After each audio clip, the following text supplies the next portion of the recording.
अनादिकाल से ही भारतीय समाज, भारतीय सभ्यता में विवाह को लेकर बहुत ही मतभेद रहा है। एक इनका अलग ही स्थान, एक अलग ही इनके बारे में कुछ विचार रहे हैं, जहाँ पर कुछ विद्वान, कुछ मनीषी जो होते हैं वो इससे 7 जन्मों का बंधन मानते हैं, तो वहीं पर कुछ और मनीषी इसे 2 आत्माओं का मिलन मानते हैं। कुछ और भी मनीषी, कुछ ऐसे विद्वान भी पाए जाते हैं जो इसे प्रेजेंट टाइम में एक ऐसा लड्डू कहते हैं जिसको खाने वाला और ना खाने वाला दोनों ही पछताते हैं। बात चाहे जो भी हो, मतभेद चाहे जैसा भी हो, विचार चाहे जैसे भी हो, लेकिन भारतीय समाज में, भारतीय सभ्यता में विवाह का अलग ही इम्पोर्टेंस, एक अलग ही महत्ता रही है। और इसी वजह से कई बार ऐसा भी होता है कि विवाह के नाम पर कई लोग ठगी के उसमें आ जाते हैं, उनके साथ ठगी हो जाती है, किसी तरह का धोखाधड़ी, कोई छेड़खानी, या फिर उनका कोई किसी तरह से काट के चला जाता है। तो ऐसे लोगों के साथ जिनका कट जाता है, जिनके साथ कोई तरह की ठगी होती है, उनको एक तरह से बेवकूफ़ बनाया जाता है। तो ऐसी तरह की ठगी, ऐसी तरह के मिस रिप्रेजेंटेशन या फ्रॉड की वजह से, या यूँ कहें कुछ ऐसी असंगति की वजह से भारतीय कानून, भारतीय विधि ने इन विवाहों को 2 पार्ट्स में डिवाइड कर दिया है। जहाँ पे पहले पार्ट्स के अंतर्गत आते हैं वैलिड मैरिज और दूसरे पार्ट के अंतर्गत आते हैं void and voidable marriage. Valid marriage को हिंदी में हम वैध विवाह कहते हैं, जिसके बारे में हम अपने पिछले वीडियो में, जो कि section 5 of the Hindu marriage act 1955 conditions for a valid Hindu marriage, या वैध विवाह की जो शर्तें हैं, जो धारा 5 में दी गई हैं, इनमें हम बहुत ही बेहतर तरीके से, बहुत ही अच्छे से बात कर चुके हैं। और आज के इस वीडियो में हम बात करेंगे वॉइड और वॉइडेबल मैरिज के बारे में, जो कि हिंदू मैरिज एक्ट के सेक्शन 11 और सेक्शन 12 में दिए गए हैं। तो वॉइड एंड वॉइडेबल मैरिज के इस टॉपिक को, इस वीडियो को बिना किसी अनावश्यक भूमिका के चलिए आराम से प्रारंभ करते हैं।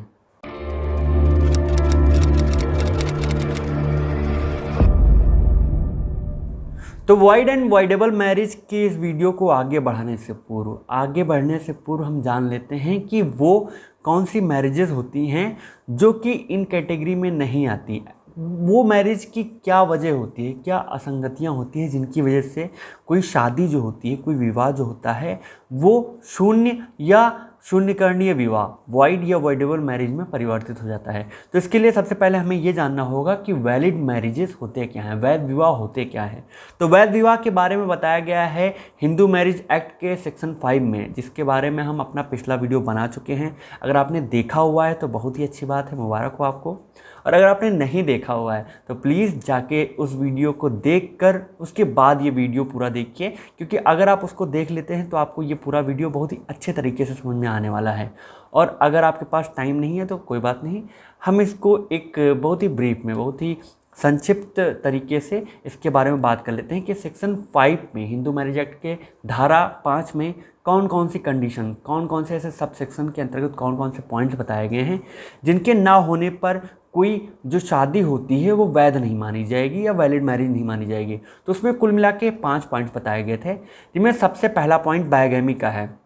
बायगैमी के अंतर्गत ये बताया गया था कि जो व्यक्ति, जो पार्टी शादी कर रही है, उनकी कहीं पहले से ही पूर्व में ही शादी ना हो चुकी हो, या उनका पति या पत्नी पहले से ही जिंदा ना हो। अगर मान लीजिए किसी ने पहले से शादी करके रखी है और वो दूसरी शादी कर रही हैं, तो यहाँ पे जो इनकी दूसरी शादी होगी वो वैध नहीं मानी जाएगी, वैलिड नहीं मानी जाएगी। इसके दूसरे पॉइंट के अंतर्गत ये बताया गया था कि इसमें जो भी व्यक्ति, जो भी पार्टी शादी कर रही हैं, वो अपना, उनका माइंड जो है वो साउंड होना चाहिए, वो वैलिड कंसेंट देने के लायक होनी चाहिए, वो अपनी सहमति दे सकें। इसमें ये भी बताया गया था कि वो किसी तरह के मेंटल डिसऑर्डर से भी ना पीड़ित हों, और साथ ही साथ इसमें जो व्यक्ति है उसको किसी तरह का अटैक्स ऑफ इंसैनिटी ना आता हो, मतलब अटैक ना पड़ता हो, दिमागी दौरे का कोई ऐसा ही कोई दौरा वगैरह ना पड़ता हो। और इसमें ये भी चीज़ बताया गया था कि हर वो व्यक्ति जो कि एक रिप्रोडक्शन के उसमें, जो मान लीजिए कि संतानोत्पत्ति में वो असमर्थ है, वो अनेबल है, वो संतान उत्पन्न नहीं कर सकता, तो ऐसे व्यक्ति भी शादी नहीं कर सकते। उनके द्वारा भी की गई जो शादी है वो वैध नहीं मानी जाएगी, वैलिड नहीं मानी जाएगी। तीसरे पॉइंट के अंतर्गत पार्टीज के एज के बारे में बताया गया था ये, यानी कि अगर इससे कम एज में किसी पार्टी की शादी की गई, अंडर एज शादी जो की जाती है, विवाह किए जाते हैं, वो भी वैध विवाह नहीं माने जाते। चौथे पॉइंट्स के अंतर्गत बताया गया था प्रोहिबिटेड डिग्री के बारे में, यानी कि वो शादियां जो कि प्रोहिबिटेड डिग्री के अंतर्गत की जाती हैं वो भी वैध नहीं मानी जाएंगी, वैलिड नहीं मानी जाएंगी। और सबसे लास्ट पॉइंट के अंतर्गत सपिंडा रिलेशनशिप के बारे में बताया गया था, यानी कि वो शादियां जो कि एक सपिंडा रिलेशनशिप की स्कोप में आती हैं, उनके अंतर्गत आती हैं, यानी कि वो लोग जो कि एक दूसरे के सपिंड रिलेटिव हैं, उनसे संबंध रखते हैं, तो वो अगर शादी कर रहे हैं तो ऐसी शादियां भी वैध नहीं मानी जाएंगी।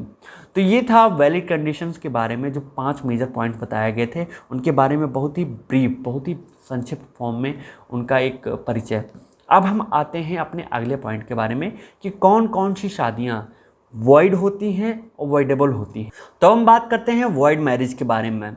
वॉइड मैरिज जिनको हिंदी में शून्य विवाह कहते हैं, इसके अंतर्गत वो विवाह आते हैं जो कि स्टार्टिंग से ही, आरंभ से ही शून्य होते हैं, वॉइड होते हैं। इनको वॉइड एब इनिशियो यानी कि स्टार्टिंग से ही, बिगिनिंग पीरियड से ही वॉइड माना जाता है। अब ये वॉइड क्यों माने जाते हैं? क्योंकि इसमें कुछ पॉइंट्स बताए गए हैं, कुछ कंडीशंस बताई गई हैं कि अगर व्यक्ति इन कंडीशंस को तोड़ रहा है तो ऐसी सारी शादियाँ वॉइड मानी जाएंगी, शून्य मानी जाएंगी। तो इसमें सबसे पहली कंडीशन जो आती है वो सेक्शन 5 का जो सब क्लॉज 1 है, जो पॉइंट पहला है बाइगेमी, उसी में दिया गया है। बाइगेमी का मतलब ये हुआ कि अगर किसी व्यक्ति की पूर्व में ही, पहले से ही शादी हो चुकी है, उनकी पति या पत्नी जीवित हैं और ऐसी दशा में भी व्यक्ति दूसरी शादी कर रहा है, दूसरा विवाह कर रहा है, तो ऐसे बहुविवाह भारत में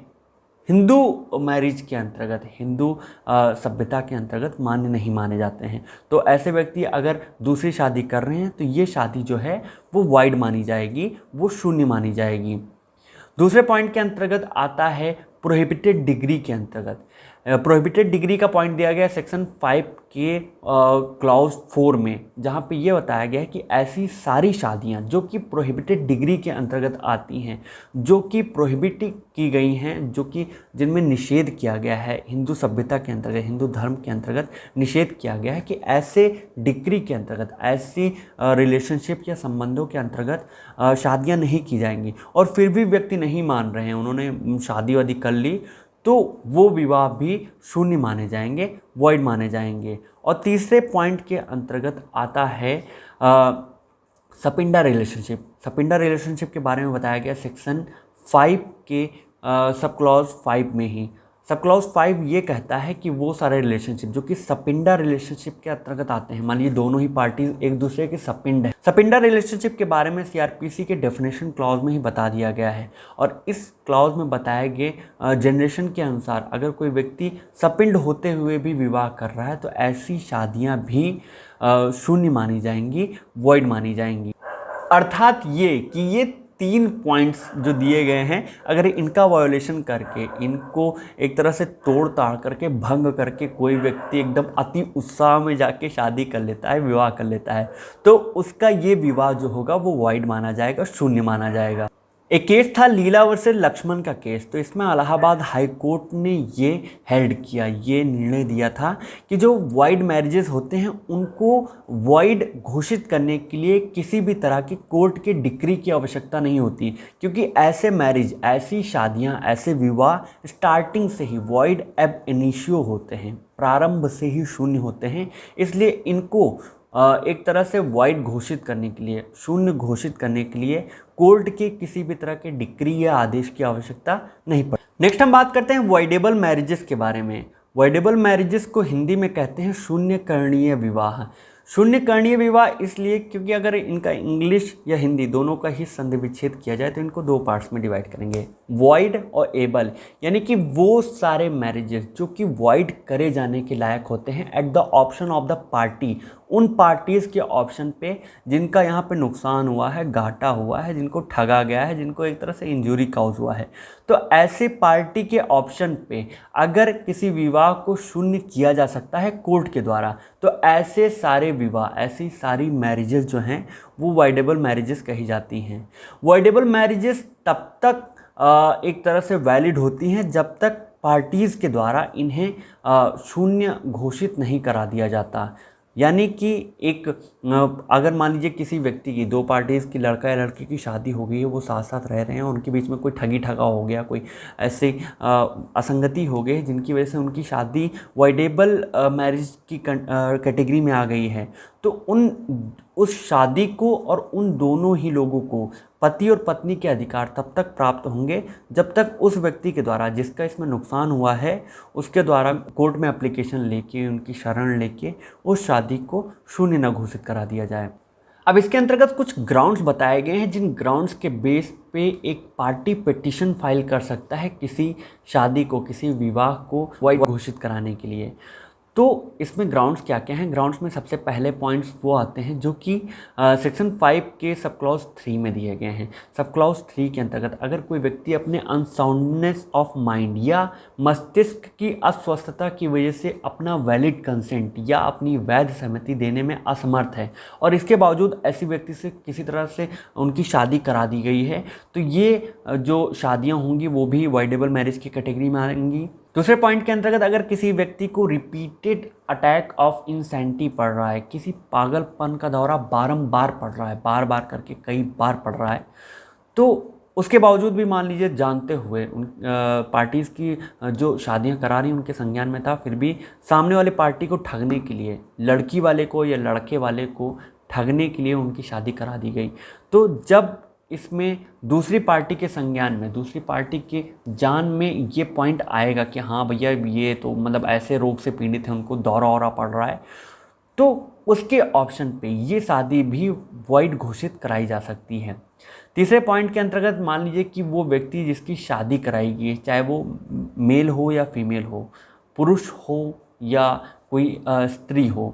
उनमें से कोई एक ऐसा है जो संतानोत्पत्ति के लायक नहीं है, जो संतान नहीं उत्पन्न कर सकता, जो वंश को आगे नहीं बढ़ाया जा सकता, और ऐसा होते हुए भी उस व्यक्ति की शादी करा दी गई है, उनका विवाह करा दिया गया है, तो इसमें जिस पार्टी का नुकसान हुआ है उनके ऑप्शन पे भी ये शादी जो है ये वॉइड घोषित कराई जा सकती है। ये वॉइडेबल मैरिजेस की कैटेगरी में आता है। चौथे पॉइंट के अंतर्गत अगर इसमें किसी पार्टी के द्वारा फ्रॉड करके, मिसरिप्रेजेंटेशन करके फिर उसकी शादी कराई गई है। मान लीजिए कई बार गाँव में ऐसा होता है, प्रेजेंट टाइम में तो ऐसा ही चल रहा है, मैंने भी कई केसेस देखे हैं कि फ़ोटो किसी और लड़के या लड़की की दिखाई गई है और वास्तव में शादी किसी और लड़की या लड़के की कर दी गई। अब भैया ये तो अपने घर लेके मतलब गए और पता चला कि अरे भाई ये तो अचानक से सरप्राइज मतलब एकदम से धूम धमाका हो गया कि हाँ यार ये क्या हो गया, फ़ोटो तो कोई और दिखाई गई थी, शादी किसी और के साथ कर दी गई है। तो ये शादियाँ जो कि मिसरिप्रेजेंटेशन या फ्रॉड के द्वारा, ठगी के द्वारा कराई जाती हैं, तो इसमें जिस पार्टी का नुकसान हुआ है, जो आहत हुई हैं पार्टियाँ, उनके ऑप्शन पे भी ये शादी वॉइड घोषित कराई जा सकती है। ये भी वॉइडेबल मैरिजेस की कैटेगरी में आती हैं। और सेकेंड लास्ट पॉइंट के अंतर्गत अगर कोई शादी अंडर एज होते हुए भी कराई गई है कि मान लीजिए जो दुल्हन है उसकी उम्र मतलब 18 से कम है, 15 साल की है, 16 साल की है, और फिर भी शादी करा दी गई, तो दुल्हन के ऑप्शन पे, लड़की के ऑप्शन पे ये शादी वॉइड घोषित कराई जा सकती है। और सबसे लास्ट पॉइंट के अंतर्गत अगर इसमें इस सूट के अंतर्गत, इस मुकदमे के अंतर्गत जो रिस्पोंडेंट होता है वो प्रेग्नेंट है, किसी अदर पर्सन के द्वारा किसी अन्य व्यक्ति का बच्चा उनके गर्भ में पल रहा है, तो शादी के पूर्व में ये बातें नहीं बताई गई थी, लेकिन शादी के बाद पता चला कि हाँ यार भैया ये जो बच्चा इनके पेट में पल रहा है ये हमारा नहीं है, ये किसी और का है, तो इसमें एक मेल पर्सन की या उस पार्टी की जिसका नुकसान हुआ है, उस पार्टी की ऑप्शन पे भी इस शादी को, इस विवाह को शून्य घोषित कराया जा सकता है, वॉइड घोषित कराया जा सकता है। लेकिन रंगभत्तर वर्सेस चूड़ामणि के केस में आंध्र प्रदेश हाई कोर्ट ने ये फैसला दिया था, ये हेल्ड किया था कि अगर किसी पुरुष को, किसी व्यक्ति को ये पता है कि जो उनकी पत्नी है उनके गर्भ में किसी और व्यक्ति का बच्चा पल रहा है, और ये जानते हुए भी वो व्यक्ति उनके साथ शारीरिक संबंध बनाता है, संभोग करता है, इंटरकोर्स करता है, तो कुछ दिन बाद अगर वो चाहे कि इस चीज़ को ग्राउंड बना के, आधार बना के हम शादी को वॉइडेबल, मतलब वॉइडेबल की कैटेगरी में आ रही है, वॉइड घोषित करा दें, शून्य करा दें, तो वो इस चीज़ का फ़ायदा नहीं उठा सकता, क्योंकि ये आपके संज्ञान में था, ये आपकी जानकारी में था। इसके बावजूद भी आपने शारीरिक संबंध बनाया, यानी कि आप इस विवाह को पूर्णतः मान रहे हैं, तो आप इसमें बाद में आश्रय नहीं ले सकते कि हाँ चलिए इस विवाह को जो है शून्य घोषित करा दें या वॉइड घोषित करा दें। लेकिन इसके अंतर्गत एक कुछ कंडीशंस भी बताई गई हैं जो इन पिटीशंस को डालने के पहले, इन पिटीशन को देने के पहले उनको फुलफ़िल करना ज़रूरी है। जैसे इसमें ये कंडीशन बताई गई कि ये जो पिटीशन दिए जाएंगे वो जो फ्रॉड है या मिसरिप्रेजेंटेशन या किसी तरह का फोर्स अगर यूज किया गया है तो उसके 1 साल के भीतर ही मतलब ऐसे पिटीशन दिए जाने चाहिए, या फिर ऐसा है कि उनके संज्ञान में जब भी आया है इस फ्रॉड के बारे में, इस फोर्स के बारे में जो यूज किया गया है या मिसरिप्रेजेंटेशन या कोई किसी तरह की ठगी की गई है, तो उस व्यक्ति के जो पार्टी इसमें पिटीशन देना चाहती है उसके संज्ञान में आने के 1 वर्ष के भीतर ही किया जाना चाहिए। और इसी के साथ साथ जब भी ऐसा किसी व्यक्ति के साथ होता है, जैसे मान लीजिए अगर किसी पुरुष के साथ ऐसा कोई केस हो गया है कि उसे पता चला है कि ऐसी शादी कोई फ्रॉड, ठगी या किसी ऐसी ही वजह से हो रहा है, तो उसके बाद से वो अपनी पत्नी के साथ किसी भी तरह का 1 साल तक, जब ये कंडीशन बताई गई कि जानने के बाद, जब ऐसा पता चल जाए कि उसके साथ ठगी हुई है, तो जानने के दिन से लेके 1 साल तक अपनी पत्नी के साथ शारीरिक संबंध नहीं बनाएगा। तो अगर वो कोई भी व्यक्ति जिसके साथ नुकसान हुआ है वो इन सारी कंडीशंस को फुलफ़िल करता है, तब भी वो वॉइडेबल मैरिजेस की कैटेगरी में आने, मैरिज आती हैं, जो शादियां आती हैं, उनको वॉइड घोषित कराने की पिटीशन दे सकता है। और सबसे लास्ट में हम बात कर लेते हैं उस पॉइंट के बारे में जो कि रिलेटेड है वॉइड और वॉइडेबल मैरिज होने के बावजूद उत्पन्न हुए या पैदा हुए बच्चे के बारे में। यानी कि यक्ष प्रश्न ये है कि अगर मान लीजिए किसी व्यक्ति का विवाह वॉइड है या वॉइडेबल है, शून्य है या शून्यकर्णीय है, और इसके बावजूद उनके बीच में, उनके मध्य में कोई मान लीजिए बच्चा उत्पन्न हो गया, प्रकट हो गया, तो उस बच्चे की स्थिति क्या होगी? क्या वो अवैध संतान माना जाएगा या वैध माना जाएगा? तो इसके बारे में 1976 के अमेंडमेंट के पहले एक ऐसा प्रोविज़न था कि वो बच्चे जो कि एक वाइड मैरिज से उत्पन्न होते हैं उनको ही लेजिटिमेट माना जाता था, उनको ही वैध माना जाता था। वॉइडेबल मैरिज के अंतर्गत उत्पन्न हुए बच्चों को लेजिटिमेट या वैध नहीं माना जाता था। लेकिन 1976 के अमेंडमेंट के बाद, जो कि सेक्शन 16 में इसमें अमेंडमेंट किया गया, और उसके बाद से ये व्यवस्था कर दी गई कि चाहे वॉइड मैरिज हो या वॉइडेबल मैरिज हो, अगर पार्टीज़ के मतलब बीच में कोई बच्चा पैदा हो गया है, उनका कोई बच्चा पेट में था, गर्भावस्था में था और उसके बाद उत्पन्न हुआ है, पैदा हुआ है, प्रकट हुआ है, तो वो जो बच्चा होगा वो लेजिटिमेट माना जाएगा, वैध माना जाएगा। परायण के अम्मा वर्सेस के देवी के केस में कोर्ट ने ये हेल्ड किया था कि ऐसा अमेंडमेंट, ऐसा सुधार, ऐसा परिवर्तन केवल इसलिए लाया गया है क्योंकि वो बच्चे जो कि भोले भाले मासूम हैं, जिनका कोई भी दोष नहीं है, उनको अगर अवैध घोषित कर दिया जाएगा किसी अन्य व्यक्ति की गलती की वजह से, तो ऐसा करना समाज के लिए, ये बच्चे आगे जाके बहुत ही बड़ा एक अभिशाप बन सकते हैं। तो ऐसा अन्याय हम किसी भी बच्चे के साथ नहीं कर सकते। तो ये था हिंदू मैरिज एक्ट 1955 के अंतर्गत दिए गए वाइड एंड वाइडेबल मैरिजेस या शून्यकर्णीय विवाह के बारे में, जो कि सेक्शन 11 और सेक्शन 12 के अंतर्गत दिए गए प्रोविजंस। आई होप आपको ये सारे ही पॉइंट्स, सारे ही प्रोविजंस बहुत ही अच्छे से क्लियर हो गए होंगे। बाकी के लॉ से रिलेटेड वीडियोस, पॉइंट्स, टॉपिक्स और जजमेंट्स के लिए हमारे साथ बने रहिए। आप अगर मुझसे कोई डायरेक्ट प्रश्न, सीधा सवाल करना चाहते हैं तो आप मुझे मेरे इंस्टाग्राम पेज पे फॉलो कर सकते हैं और वहाँ पे मुझे DM करके उस सवाल को पूछ सकते हैं। धन्यवाद।